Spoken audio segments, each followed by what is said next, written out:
it's a girl because of her underwear. Oh, okay. Well, let's put her dress down for now. Poor April. You have the best looks. Well, what do people call your mommy? Like a girl, or what do they call her? Lindsay. That's her real name. You are just adorable. Did you get that on camera? And the final question that I wondered, I have no idea what it was. Nothing, that's all. With me on this. Yeah, I heard. Isn't it funny how much has to do with... Okay, are we going? Okay.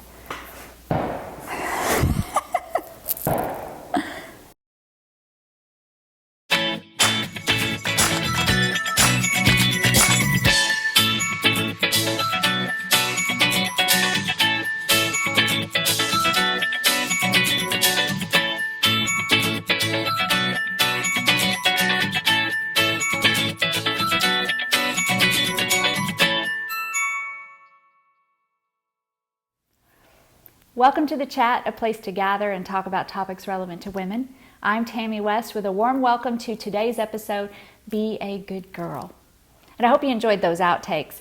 I love living in the woods, but I tell you, there are definitely challenges, and we tried over and over and over. Our neighbors were doing target practice, and finally we just scrapped it and said we have to tape again.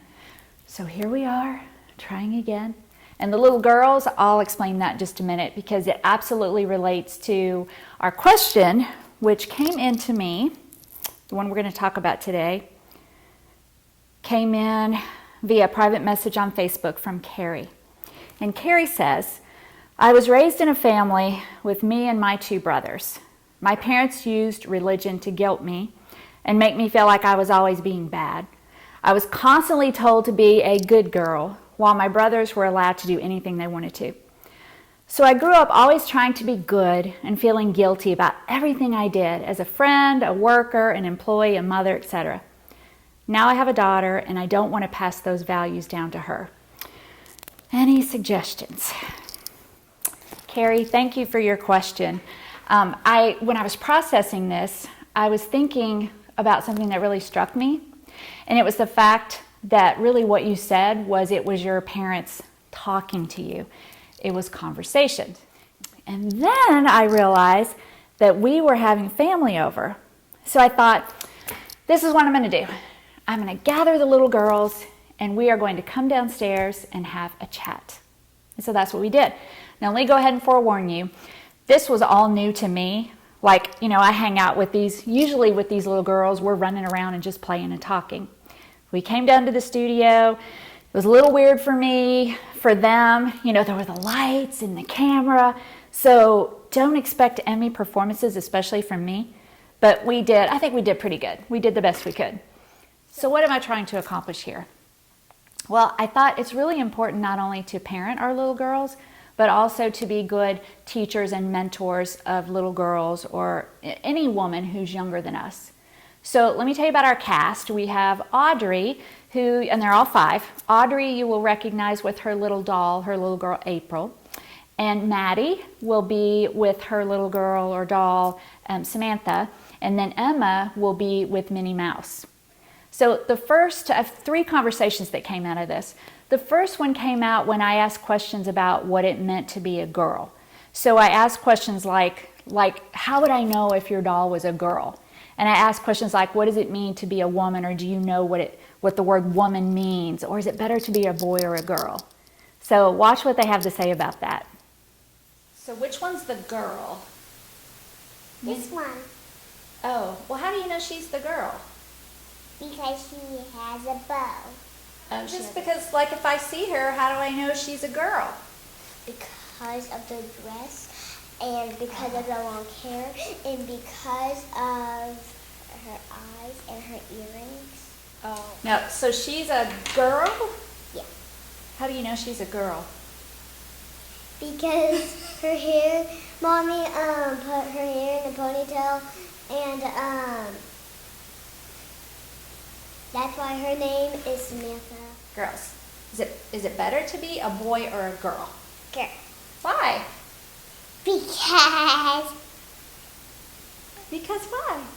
you get to wear braids in your hair. Oh, yeah, that's true. And you get to have funner toys. Funner toys like what?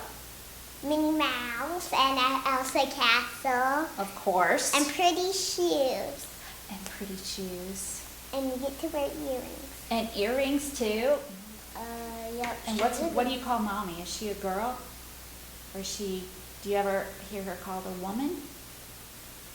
Do you know what No, she's a girl. Oh, she's a girl? Have you ever heard this word woman? What does that mean? I heard it the other day. What does it mean? Yeah, what does it mean?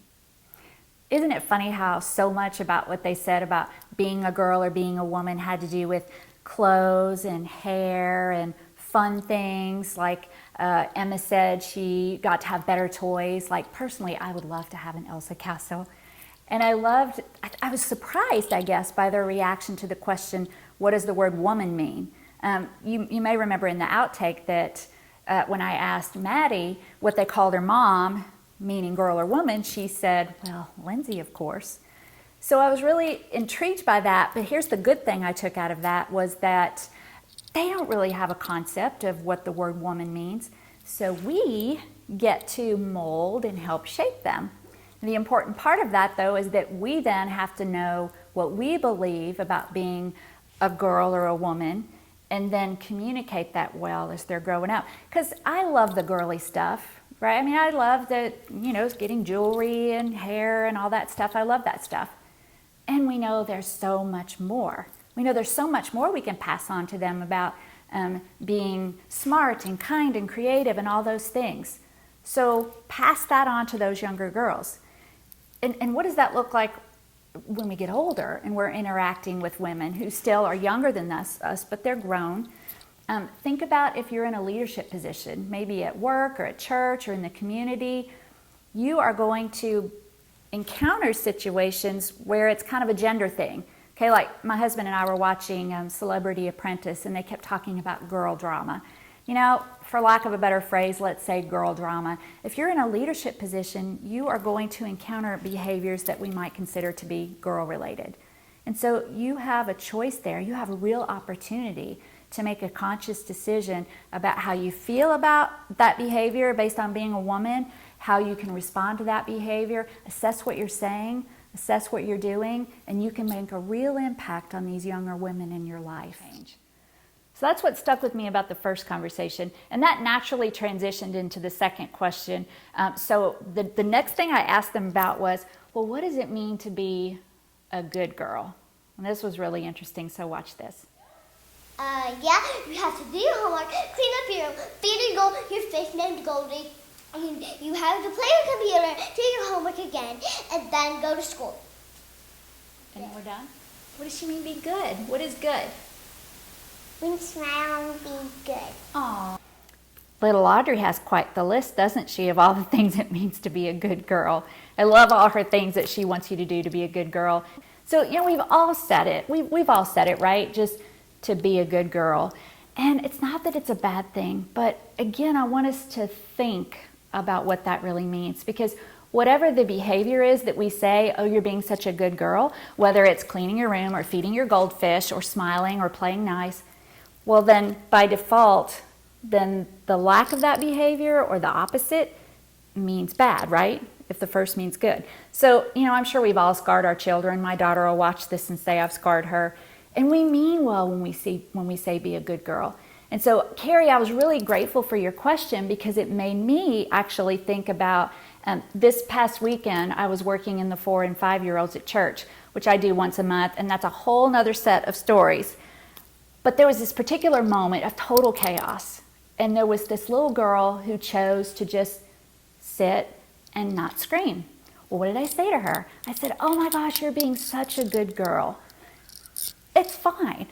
But then I think, okay, maybe I can make a better choice next time. Maybe instead of saying you're being a good girl, maybe I could just thank her. Maybe I could say, thank you for choosing to remain calm and not scream. And then maybe if we choose some of those words, then we can maybe eliminate some of the guilt that Carrie talked about with girls growing up thinking they have to act a certain way. So how does this look with older women? Okay, like maybe women in the workplace, if you happen to be working with women who are younger than you are and kind of mentoring them or being a role model. I was reading an article recently about women not choosing some workplace initiatives like working from home or taking extended maternity leave or whatever benefits there are. And I think about this very thing. It's because the behavior that's seen as good is to work, stay late, take on the extra projects. And so if we do the other behavior, which means take some time for ourselves, take some time to regroup, take some time for our families, then that behavior is seen as bad. So just think about that. You know, in the workplace, if you have the opportunity to mentor young women, again, you have to know what you believe and you have to know what message you're sending. And if it's not the message you want, then you got to figure out a way to make some changes. So that was the second point. The final question that I, of course, asked them was, well, what do you want to be when you grow up? Very interesting answer, so take a look. Mm-hmm. Really? Like, you know, when some moms are nurses? Mm-hmm. Is it better to be a mommy or a nurse? I think it's better to be a mommy. Really? How come? I don't know. It's better being a mommy going to vacation. Oh. Because I like doing both because I wish I'd be a worker on a work computer. Mm-hmm. And I really want some kids. You really want some kids? I don't want a baby when I grow up because it's going to hurt bad.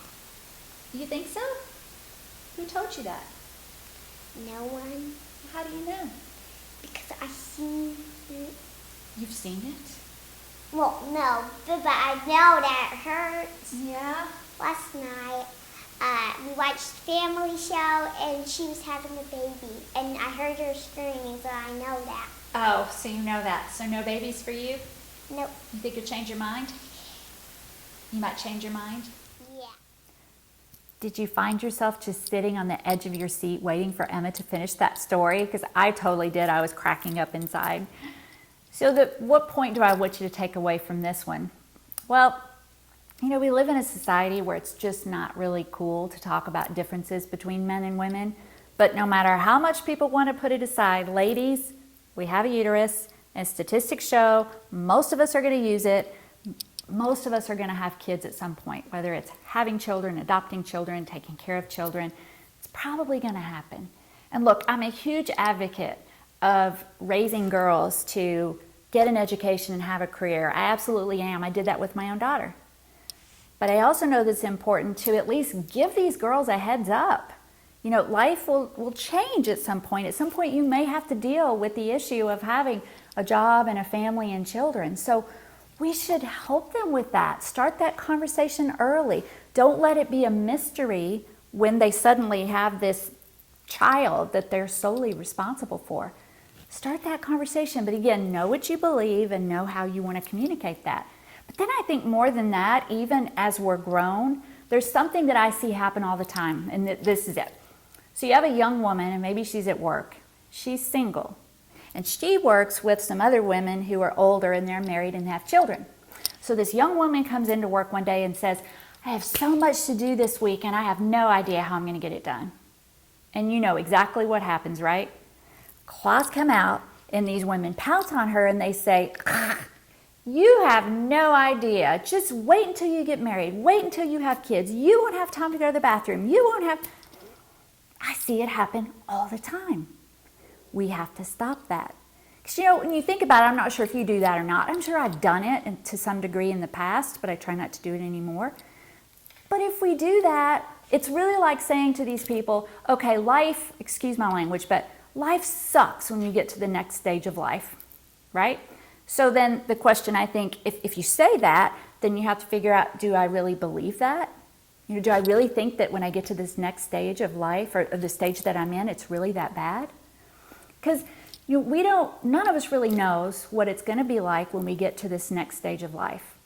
And as women, if we are going to be this good mentor, teacher, role model to younger women, then I think our job is just to do that, you know, to figure out our beliefs and mentor them and not to be a prophet of doom of what's to come.